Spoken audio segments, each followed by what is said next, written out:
Welcome. Welcome to the Unitarian Universalist Church in Eugene, our online service where we gather from our many homes in the sacred hour to worship together. Welcome to the regathering of our souls, the refilling of our spirits, and the repairing of our hearts. Welcome to a time out of time and a space to set down your burden, an oasis to refill your cup. The sacred ground we create together allows for our vulnerability, our not knowing, our questioning, and our full flowering. This morning, we are going to explore what it means to be living in a man's world from the perspective of men from our congregation who agreed to think and write and talk about this topic of toxic masculinity and how they have had to grapple with the impact in their own lives. Much, much gratitude to them for their willingness to participate this morning. So join us now as we enter into this time out of time, this space that is all space. Join us now as we enter into worship. Divine spark from sacred dark, symbol of our holy intent, illuminate this hour.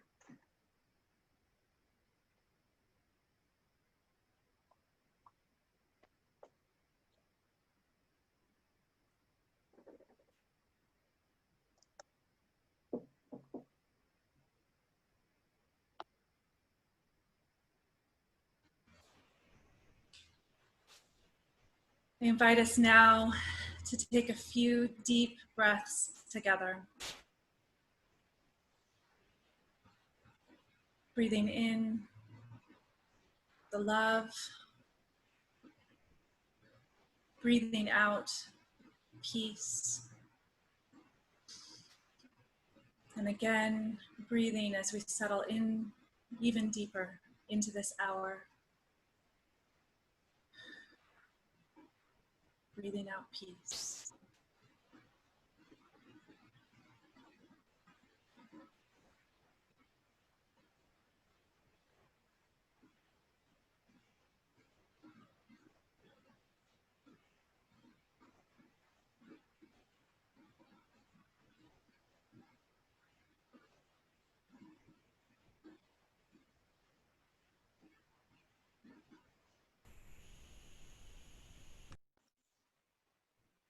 Come, you accidental pilgrims, who find yourself on a journey of surprise and wonder. Come, you who emerge into this place as an act of liberation. Come, you who seek a life of mindfulness and a place to test your thoughts. Come, you who bring hearts of all kinds, heavy hearts, broken hearts, hearts full of love to share. Come, you who seek courage, and you who have more courage than you can possibly realize. Come, you who stand behind the curtain, gathering up the resources to claim your truth. Come, you who have been in a bubble, you who are poised for transformation. We gather as people of all ages, different abilities, different backgrounds, and different perspectives. We share a covenant, a direction for our shared journey, and a commitment to encourage and challenge one another to spiritual growth. This path will ask much from us. Let us move forward with love. Let us move forward with appreciation for one another. Let us move forward knowing we are not alone. Whoever you are, whatever your gifts, you are welcome here on this journey.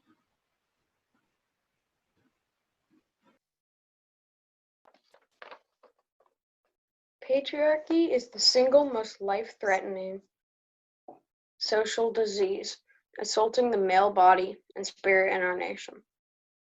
It is a political social system that insists that males are inherently dominating, superior to everything and everyone deemed weak, especially females, and endowed with the right to dominate and rule over the weak and to maintain that dominance through various forms of psychological terrorism and violence. Until we can collectively acknowledge the damage patriarchy causes and the suffering it creates, we cannot address male pain. We cannot demand for men the right to be whole, to be givers and sustainers of life. Bell hooks.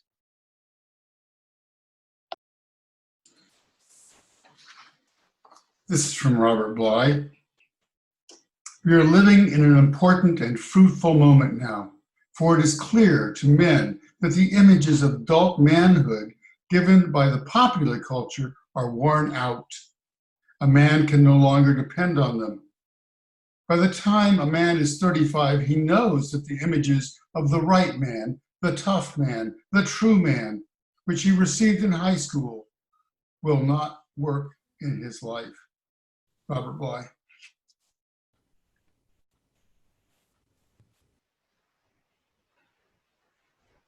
This morning, we'll be hearing from 5 speakers, men of our congregation who agreed to talk with us this morning about this topic of toxic masculinity.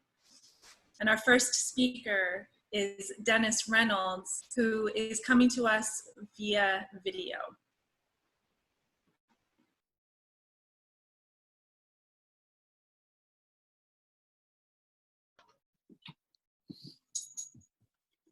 When Katy called me a while back and asked me about talking about the subject of toxic masculinity in an upcoming Sunday, I immediately said, yes, sure. After all, I'd said I was ready and willing to do whatever I could to support church staff in their work to keep us all connected and engaged. I was also honored to be asked to be one of the males invited to speak. Then the more I thought about it, I began to think, oh my God, what did I just say yes to? I had agreed to publicly talk about myself, my life, and my shit. Most particularly those toxic parts of myself made manifest in attitudes and behaviors that still, in spite of my intentions and continuing efforts, are too often prevalent as harmful threads in the fabric of my being and my doing. Threads that can tangle and choke and be toxic to others and to my own well-being. It's the stuff I call guy shit. I made a conscious decision to set aside the increasingly unattractive task for a time, both to ponder and admittedly to procrastinate about something I was beginning to find a little sorry about agreeing to do in the first place. When my scheduled writing day came, I finished other computer tasks, and then I took a break before sitting down to write. Downstairs, my 3-month-old grandson, Jasper, who's now spending a lot of time with us, was just waking up from a nap. Suzanne, his grandmother, and my wife had been on duty with him most of the morning while his mom worked online, and his daddy was busy painting the apartment on our property where the 3 of them will soon be living for a time. I gladly took a shift as the on-duty adult. He was hungry, so I gave him a bottle. Then I noticed he had a stinky diaper, so I got to play with him as I changed him. He is an active little guy and loves the attention and brief naked time of diaper changing. Suzanne then needed to go out to pick up our CSA produce for the week, so Jasper and I headed outside. There, I lay down with him on a blanket in the shade, and I watched him watch the world. I looked up as he watched the soft fabric of the shade shelter flutter in the wind. He rolled to his right to watch how the flowers rustled in the wind. His eyes tracked a fly, or perhaps it was a mason bee that flew from flower to flower. I watched with him, and I watched him watch the world. The whole concept of toxic masculinity seemed very distant.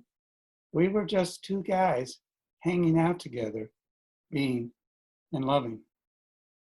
Then he rolled to his left and looked at me and looked at me and looked at me. Any of you who have spent time in eye-to-eye contact, eyeball-to-eyeball contact with a small child knows what that can be like. He was downloading data about the world and doing some of the lifelong work of figuring out how it works and his place in it. And I was at this moment an important part of all of that. Before my decades as a UU minister, I spent 30 years plus in a career in early childhood education. In my graduate studies in that field, I was taught and embraced some notions called constructivist theory. Basically, it's the idea that throughout our lives, we use the data of our lived experience to construct a sense of meaning in the world. Each experience a human being engages in becomes part of the material we use to build a sense of meaning about the world. There is also, by the way, a subset of process theology called constructivist theology that looks at how we construct deep spiritual meaning. Often, such processes include a lot of deconstructing things that no longer fit. We find errors. We make corrections. We build new understandings of what we have dismantled. I have spent much of the second half of my life deconstructing toxic parts of my own masculinity. The toxic lack of sensitivity that unwittingly wounded a coworker. The toxic anger that fueled my verbal abuse of my ex-wife. The toxic centering of self that leaves others at the margin. The toxic doism, a commitment to constant doing that is all too often my own sense of calm and peace. The toxic positivity that sometimes desensitizes me to a friend's fear and pain.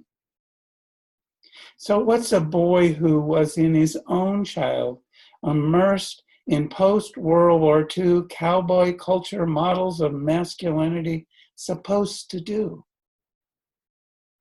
Well, for me, it's a continuing process of watching and listening and paying attention, of noticing when I am wrong, and to dismantle, to deconstruct old beliefs that do not serve me or my fellow beings well. I have faith in such efforts. I have faith because I know that the young people who are coming of age in our communities have better opportunities to construct their own unique, inclusive notions of their own selfhood than I did. This is true because of the work of so many who are present in the lives of our children, especially the many men who have engaged in the work of deconstruction and building anew. So, for the well-being of all, and especially for Jasper, I continue to do the best I can to build new and different possibilities.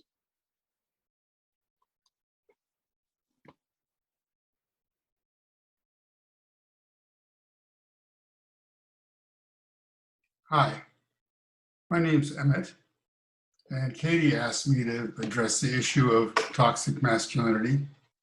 When she did, I wasn't sure exactly what that was, so I looked it up on the internet, and there were some interesting discussions. When I was a little guy, my mom and dad called me happy because I didn't seem to be a very fussy baby. And when I was growing up in Fresno, California, I ride my bicycle around with my friend Ricky Hansen and build go-karts and do pretty much kid stuff all the time. I volunteered with some organizations that helped young folks with cerebral palsy. My dad took me to ball games. He tried to be a good father, but he was working 6 days a week and in the evenings. Mom stayed home, watched the kids, took care of the house. It was in many ways a very middle-class kind of existence. But there was something missing. We never talked about our feelings. We never discussed what was going on inside. And it wasn't until my dad was on his deathbed that I remember him actually saying, "I love you." In January of 1966, I was drafted into the Marine Corps. What I was taught in basic training was to follow me for years. You bury your feelings, you trust nobody except your team members. You shoot first and you ask questions later. There's a Marine Corps saying that gives expression to all this. Yea, though I walk through the valley of the shadow of death, I shall fear no evil, for I am the meanest, fill in the blank, in the valley. I think incorporating this teaching into my personhood led me to being fearless and displaying a willingness to push through almost anything. I had a strong sense of an ability to accomplish whatever I set my mind to. I was, of course, a recon Marine. I could do anything I wanted to. These were great tools in foot races or bicycle races or speed skating. They weren't very good tools when it came to interpersonal relationships. They weren't good tools when trying to talk to my partner or my wife. If I had it in my head that I was going to do something in particular on a particular timeline, that's what I would do. There wasn't going to be a lot of discussion about it. I don't know if that's toxic masculinity or not, but it sure did lead to a lot of mea culpas. When I came home from the Marine Corps, my mother said I was angry, and she was exactly right. I would storm through the house and slam doors and complain about Richard Nixon and President Johnson. I reacted really quickly. Don't challenge me. Don't threaten me, because I'll get in your face. I could call upon my rage, the rage that I learned in Vietnam, anytime I wanted to. It usually didn't lead to very good outcomes. In fact, I can't think of one where it really did. There are only about 10% of the population of this country that serve in the military. But quite clearly, our young men learn about masculinity, toxic masculinity, and ways of being that don't serve them well long term. If you're a young man stuck in that toxic bubble of masculinity, I'm not sure how we reach out to him and say, there's a better way. When my first marriage was crumbling in 1973, I found it really difficult to identify the emotions. I couldn't even find the words. It was all a kind of a mystery. So I left for England to go to grad school. I was turning a new page. I was going off in a new direction. What I was really doing was running away from something I didn't have the emotional skill set to deal with. I learned that all you had to do, and Dennis mentioned this, was keep really busy. Because if you're really busy, you don't have to face the real difficulties of your life. Several life experiences for me intertwine here. I had no emotional role model growing up, and I learned some really bad habits, some bad lessons when I was in the service. If I was going to learn to become a more complete human being, I was going to have to commit to doing so and spend a long time learning new ways of being. In some ways, reason and for some reason, reason and thoughtfulness are more difficult than anger. Anger is easier. And unlearning what I was taught as a young man has become a lifelong project. And that project is ongoing. Thank you.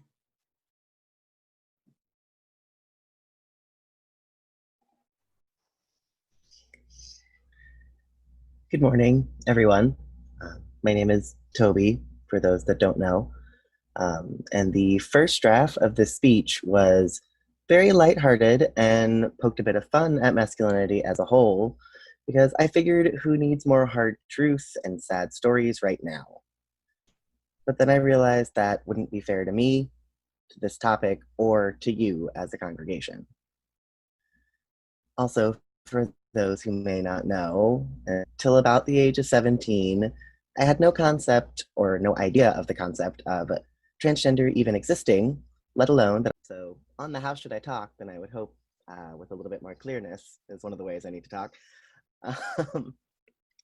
But as I was saying, thanks to a less than perfect relationship with my stepfather and a complete lack of relationship with my biological one, I didn't exactly have a good father figure to look to as some pinnacle of who a man should be.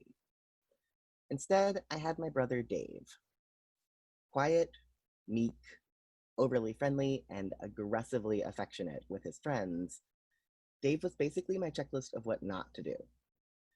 We were both raised with strong women in charge of our lives, and I had watched them berate him for those things multiple times. Stand up straight, talk louder, stop crying. As a little sister with a mean streak, I even joined in plenty myself. Society just didn't see those traits as manly, so of course I, as a newly realized man, didn't want to emulate them. I tried to be loud, take up space. I wore baggier clothes and took every bit of color out of my wardrobe because real men didn't wear a lot of colors. Real men. For the first year or so, I got really caught up on that title. I needed the validation that came from all of those stereotypes to make me feel like I fit in, like I passed. I laughed at jokes that made me cringe on the inside. I listened to male coworkers talk in ways that I would have reported in a heartbeat just a few months ago. I didn't want to make waves and be excluded from the new identity I was trying to make for myself. I didn't want to be that guy. I also started to withdraw from my own emotions. After all, as I'd learned from watching the reactions to my brother, emotions weren't manly. I stopped talking to people about my feelings, internalized as much as I could, and found myself a lot less willing and able to cry than before. My mental health tanked. A misguided attempt at eating less so I wouldn't look as soft, also not a manly trait, led to my physical health suffering as well. I figured that any amount of struggling was okay because it must be normal for other men. As long as I was playing the game in the right way, laughing at the right jokes, squarely inside of the right mold. I didn't like who I was becoming, but at least I was getting the hang of this masculinity thing. In 2012, I ignored a call from my brother because it was late at night and I didn't feel like talking to him. All he ever wanted to do when he called was talk about video games or Taco Bell because he was lonely. Never anything important. The next day, I got a call at work informing me that he had committed suicide. People always say to look for the signs, but he had a stable, well-paying job, a long-term relationship, and an active social life with plenty of friends. If he was hurting in any way, he wouldn't talk about it. Or if he would, no one would listen. I spent a lot of time after that for what happened. I had just answered the phone. If I had just talked to him, maybe things would be different. But one conversation wouldn't have taken away the years of being told he wasn't good enough. It wouldn't have given him the validation he needed to know that his emotions were valid and he wasn't lesser for expressing them. Toxic masculinity has always been presented to me as a man yelling out of frustration, talking over the women he works with, or telling a little boy he's not allowed to wear a dress. But it's also standing quietly on the sidelines while these things happen because you don't want to make a scene.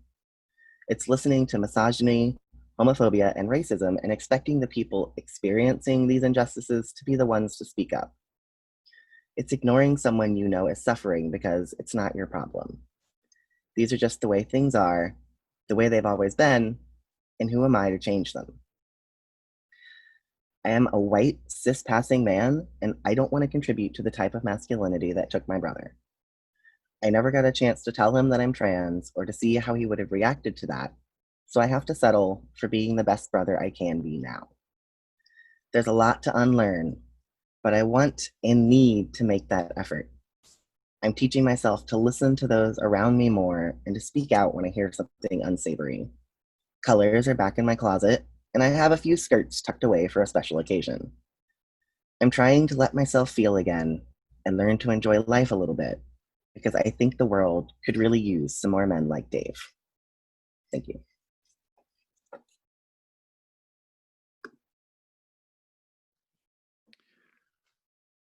My name is Bob Sorens, and I'm also feel very fortunate and privileged that Katy invited me to participate in this service.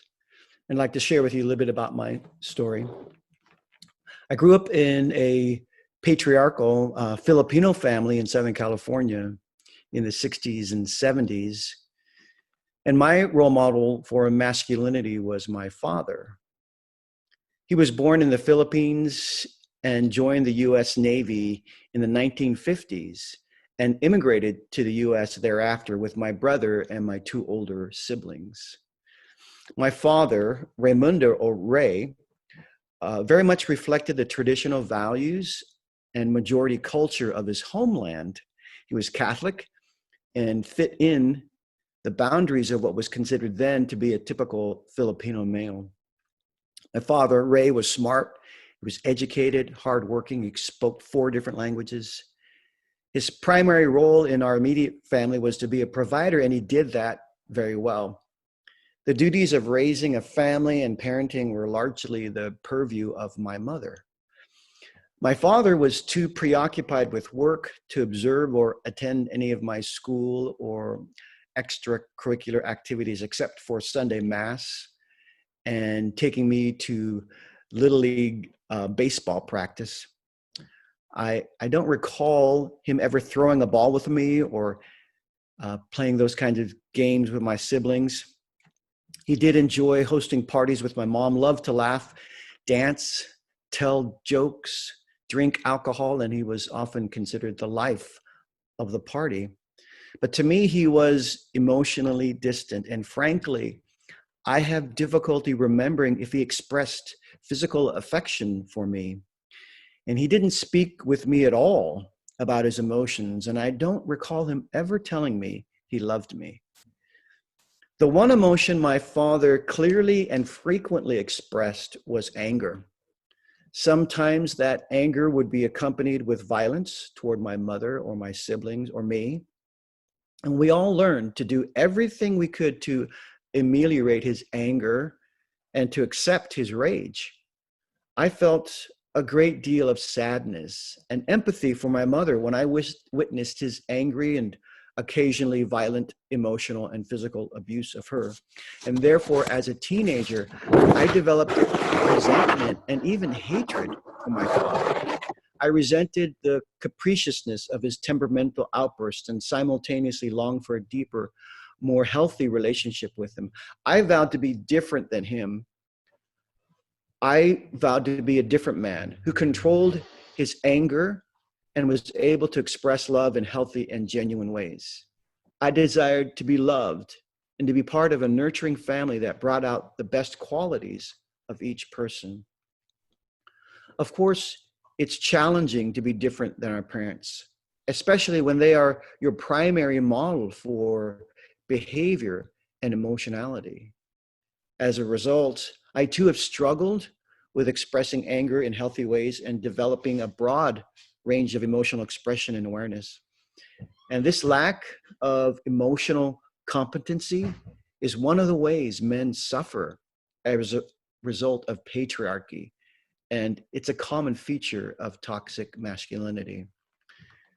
Bell Hooks, who Grayson read a piece for us a while ago, she wrote about toxic masculinity in an article called Understanding Patriarchy. And she wrote, "My brother was taught that his value would be determined by his will to do violence albeit in appropriate settings. He was taught that for a boy, enjoying violence was a good thing, albeit in appropriate settings. He was taught that a boy should not express his feelings. And when my brother responded with rage, she continued, at being denied a toy, he was taught a boy in a patriarchal household that his ability to express rage was good, but that he had to learn the best setting to unleash his hostility. It was not good for him to use his rage to oppose the wishes of his parents, but later when he grew up, he was taught that rage was permitted, and that allowed rage to provoke him to violence and would help him protect his home and nation. Without an intentional approach to counter the toxicity in our patriarchal culture, it's challenging for men to learn a different way to be male. My wife, Denise, and I were very intentional about helping our two boys, JD and Michael Ray, now adults, develop a deeper awareness of their emotional lives and a broad range of emotional expression beyond rage. That intention was informed through years I spent in therapy, unpacking the trauma of my upbringing, coming to terms with the unhealthy ways I expressed anger and rage with my wife and children, and finding ways to reconcile my relationship with my father who died in 1988. That intention has also been manifested in the time and attention I gave to my sons and the particular care I gave to them to understand and express their feelings in healthy ways. And like the others who have spoken this morning, I anticipate this path to finding a more wholesome, more human, and life-affirming expression of masculine emotionality will be a lifelong journey for me as well. A few years ago, I was on a 3-hour train ride commuting for work, and it became a journey through times past. I was listening to music from the 1970s artist Jim Croce.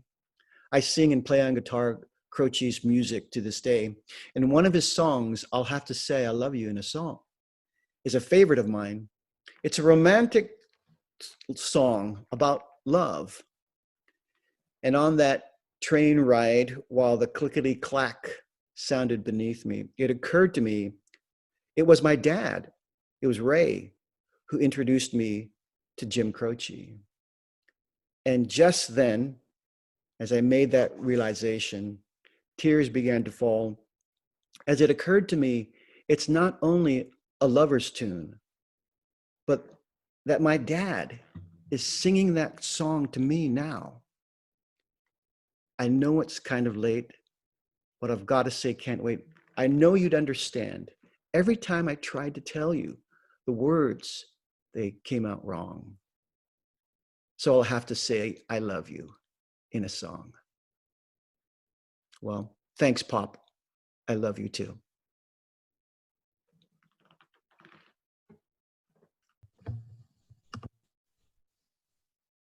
Thank you. My name is Sam Rutledge. I'm glad to be here with you all this morning, and thanks to all the other panelists as well. When I agreed to share my thoughts on this morning's theme of toxic masculinity, I set a challenging bar for myself. It was important to me that what I say to you this morning not be some version of not all men. The easy way to write this would have been to portray myself as one of the good men while pointing out the toxic aspects of masculinity that I see in others. But I don't want to do that. The work of unlearning toxic masculinity is not, and probably won't ever be, complete in me. The culture of cisgendered, white, straight-presenting, educated, economically advantaged American men that I was raised in acts through me, sometimes without my awareness, and sometimes when I am aware. There are ways that I interact with the world that I have known for a long time are the product of toxic masculinity, but that I haven't had the motivation or the strength or the emotional resources to change. So if I'm going to sit here and talk to you about this topic, I need to own the toxic ways that this culture's version of masculinity shapes me.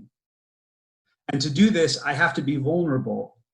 And that's hard because vulnerability is one of the things that the culture I grew up in tried to wipe out of me in the name of masculinity. So this idea of toxic masculinity means different things to different people. And I'd like to say a little about what it means to me. To me, toxic masculinity is an aspect of a culture and a society that privileges men and oppresses women. In a word, it's patriarchy. I believe that enacting oppression first requires repressing aspects of the self. Masculinity in a patriarchal society is defined as much in terms of what it is not as in terms of what it is. Men repress emotion, nurturing, weakness, fear, domesticity, any kind of impulse that might be seen as feminine. Within, we repress, and without, we oppress. This oppression, in my experience, is most often enacted as a sense of entitlement. Men, we act with an unaware presumption that we are entitled to take up space, to access spaces, to be heard before others, to lead, to be seen as an authority on any topic, even those about which we have no special expertise. Taken to the extreme, this sense of entitlement even extends to other people's bodies. But what I want to be clear about is that I see these things, repression of the inner emotional life and enacting oppression on the world outside ourselves, as closely linked. Because in order to see the world as mine for the taking, first requires a battering of my human spirit that can only be accomplished through the repression of my own natural and sacred emotions and empathy. In this system, men who do not toe the line are punished by other men, and so we learn to fall in line. We cut the color and sparkle from our wardrobes, and we hold our tears at bay so often that they won't come even when we call them. By repressing ourselves, we drive out our empathy, which in turn drives us to enact oppression on others, and in this way, the system is self-reinforcing. But let me talk about me. My own relationships with other men are marked by a sense of competitiveness that I do not experience in my relationships with women. I find myself boasting and bragging in ways that make me uncomfortable, and acting out subtle rituals of one-upmanship that often feel beyond my control. Throughout my life, almost every conversation I've had about my emotional life has been with a woman. I'm afraid to talk about my feelings with men, even men who I know are also engaged in this struggle of trying to overcome fear. I've tried to find a way through this barrier. I've tried one-on-one with close friends, in informal groups, and even informally organized men's group. And my experience has been that when men try to talk about our feelings with other men, we are frightened and awkward, and we lack the language to share our emotional life with each other. Finding men with whom I can connect deeply on this emotional level has been rare and has been fleeting. In the meantime, I have no problem talking to women about my feelings. I suspect that my implicit expectation that women will nurture rather than seek to compete makes me feel safer sharing vulnerability with the women in my life than the men. And it isn't fair, either to me or to the women in my life, that I fall back on these implicit expectations. And I want to have rich emotional connections with men, but finding them has largely eluded me. I also need to say that the binary nature of the way that I'm framing this is a problem for me that I'm not entirely sure how to solve. There's a whole other talk that we could give, that I could give this morning on my own inability to incorporate my dearly beloved non-binary friends into a 3-minute reflection on toxic masculinity. I can't resolve that in the time that I have, but I do want to notice it. I also want to say that especially since many of my closest male friends are here this morning, I value and cherish you, and I love you. I'm privileged to call you friends. I'm extremely lucky to have male friends in a congregation, in a community like this one, that asks me to share this kind of vulnerability and talk through these difficult issues that so many of us have struggled with and are struggling with. I think it matters that we belong to a community in which we encourage one another to do this work. So I want to close by sharing an idea about how to start to frame a masculinity that is non-toxic, or at least one that is less toxic. This came from a conversation on Twitter in 2018. a user named Greg B wrote, "I have this thing I call the 2 Rogers rule of manliness. Basically, if Steve or Fred wouldn't do it, neither should I." I love this rule. Fred Rogers, often simply Mr. Rogers, was, and this is the honest and complete truth, the sweetest, gentlest, most nurturing man who has ever lived.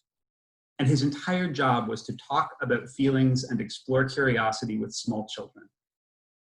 The way that Mr. Rogers demonstrated the values of work, of honesty, of curiosity, and the way that he was able to talk about his feelings on television in front of the entire country, it gives me something to strive for as a man. Then there's Steve Rogers, better known as Captain America. Captain America has his problems as a model for masculinity. He's a warrior and turns to violence far more quickly than I would want to. But that's not where I want to focus. There are some good things. Captain America embodies virtues that, especially those of us in progressive spaces, sometimes forget. Virtues like honor and duty. Captain America's whole ethos is to stand for justice and speak truth to power, which he often does, even at great sacrifice to himself. I think we could do an awful lot worse than trying to base our conception of masculinity on the strength and virtues put forward by these 2 men. So what I want to do next is lean into my relationships with men, to keep trying to push through the awkwardness and discomfort of exploring our emotional lives together. I want to keep questioning the version of masculinity I was brought up on, and keep imagining a version of masculinity that makes room for strength, honor, and a full, rich, out and open emotional life. And I want to do this in a way that would make Fred and Steve proud.